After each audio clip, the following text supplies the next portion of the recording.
Hello and welcome to the Rested podcast, where we explore travel time rather than destinations and the joys and surprises of shared transport. My name's Mark Selby. I love the theatre of travel, discovering the stories of journeys and learning how people use their travel time. My thanks to listeners of last week's episode for your feedback. And my apologies for the long gap since episode 22, but recording while travelling was challenging. I was delighted to see the positive responses to reducing road speeds. In London, low traffic zones with speed restrictions have reduced road deaths and serious injuries by 37%. In Wales, they've caused 28% fewer road casualties in the last year, and insurance companies are reducing their policy premiums due to the reductions seen in vehicle damage. The results elsewhere are similar. Low traffic zones are a far more effective and less costly way to improve road safety than autonomous vehicles. Watching less TV news this year has been a release from things I couldn't change or that made me rubberneck, helplessly peering at the misfortunes of others from afar. The accuracy and relevance of TV news seems to have taken a backseat to stories that stoke the frustrations of audiences. Stepping away is a relief. Instead, I'm reading a lot. A recent book was Careless People by Sarah Wynn-Williams. She was a New Zealand diplomat and then a Facebook executive. The book describes the growth of Facebook or Meta, its evolving power, and the wretched culture that emerged within it. Wynn-Williams is a very credible whistleblower. The book's well worth reading. The exposed dangers and manipulation of users are very real. And the powerful Netflix miniseries Adolescence shows the impact social media can have on the vulnerable. If only we could all step away from the chaos more often. Thankfully, travel provides opportunities to escape and discover, and New Zealand is perfect for reflection and distraction. The landscape is constantly changing. At one point, travelling through one of the national parks, I felt like a small white ball careering around a links golf course. The proximity to rolling hills, then green and browning fields, with great lakes of water reflecting a rich blue sky, was inspiring. Turn a corner, and there are clusters of trees shaped like giant heads of broccoli before smooth and craggy vistas. The variety was astonishing, and I haven't mentioned the volcanoes or geysers. I felt tiny on the smooth, winding roads, just like that golf ball. The country provides all manner of surprises, including the absence of sheep. For years, I'd seen photos of New Zealand with sheep everywhere and expected to see vast numbers of them. But instead, I kept seeing herds of cattle. I finally saw a great herd of sheep and was immediately corrected. The collective noun for sheep is a flock, not a herd. But this begs a question.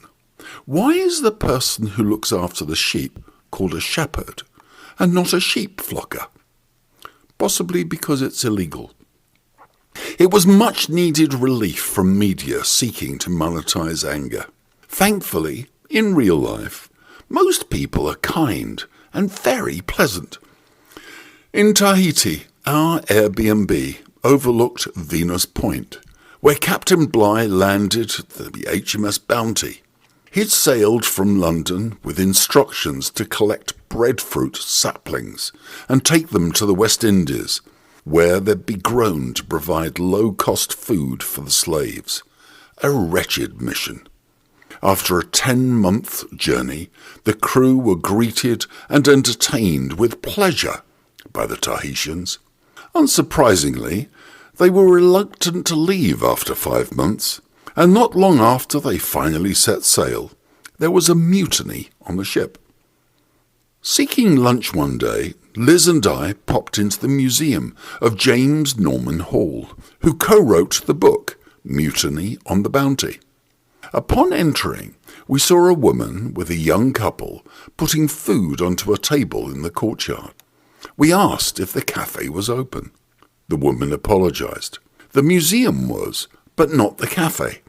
They were just having lunch before buses arrived with cruise ship passengers for a private tour.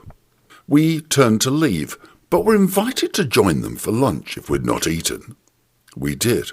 The food was delicious, and we greatly enjoyed their company.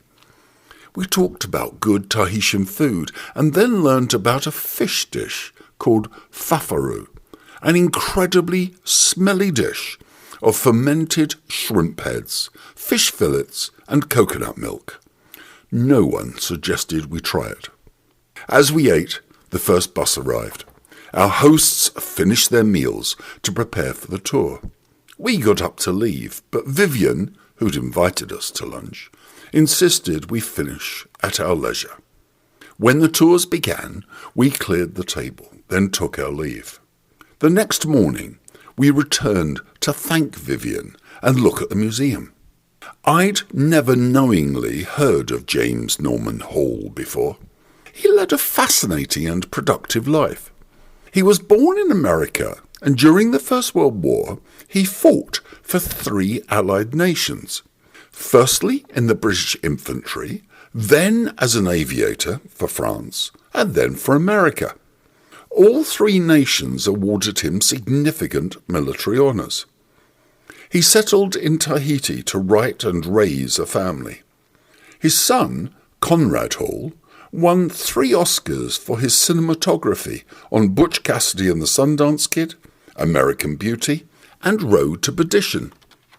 Vivian showed us round the museum, shared recipes, and gave us just a few details of her own interesting life.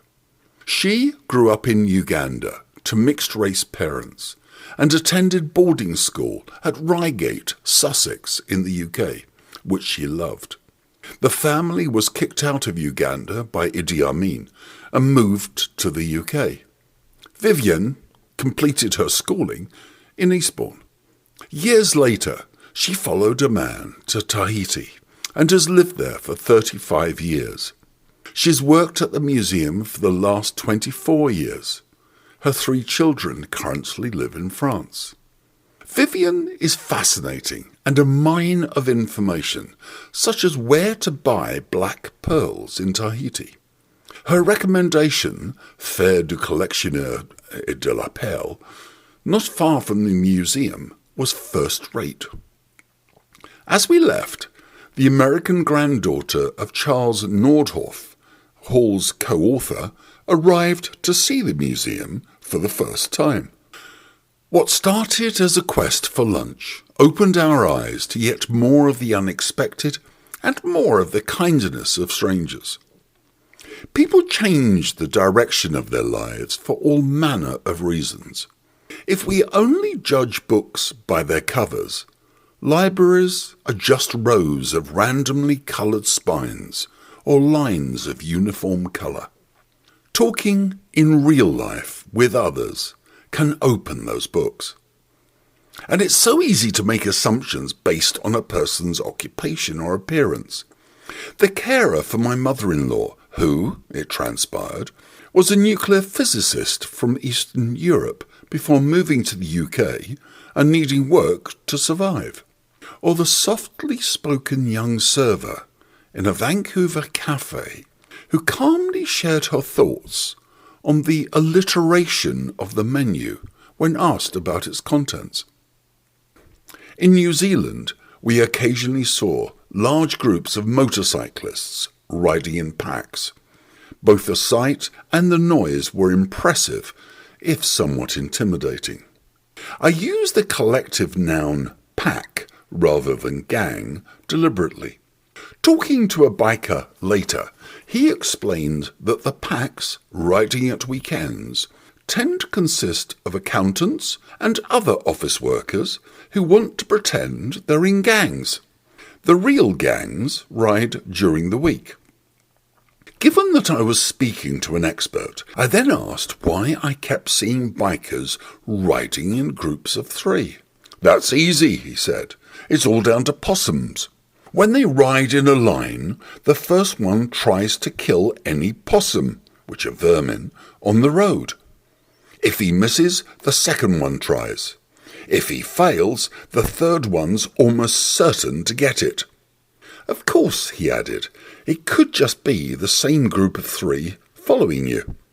And on that day at least, he was right. The pandemic and lockdowns forced many of us to effectively live on the internet. The hope many of us had back in the 1990s was that the net and the web would improve people's connectivity with each other and help us collaborate and appreciate each other more. That vision seems somewhat naive and romantic now.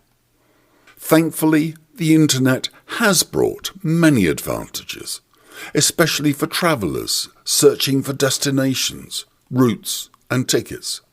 Back-end systems perform Herculean tasks in keeping things running smoothly, but there are glitches when we least need or expect them. Traffic delays at airports and stations can stop everything in their tracks. Perhaps we should describe those vehicles and craft that are neither inbound nor outbound as egg-bound, just congested. Despite the anger stoked by online disinformation and glitches, there is still hope.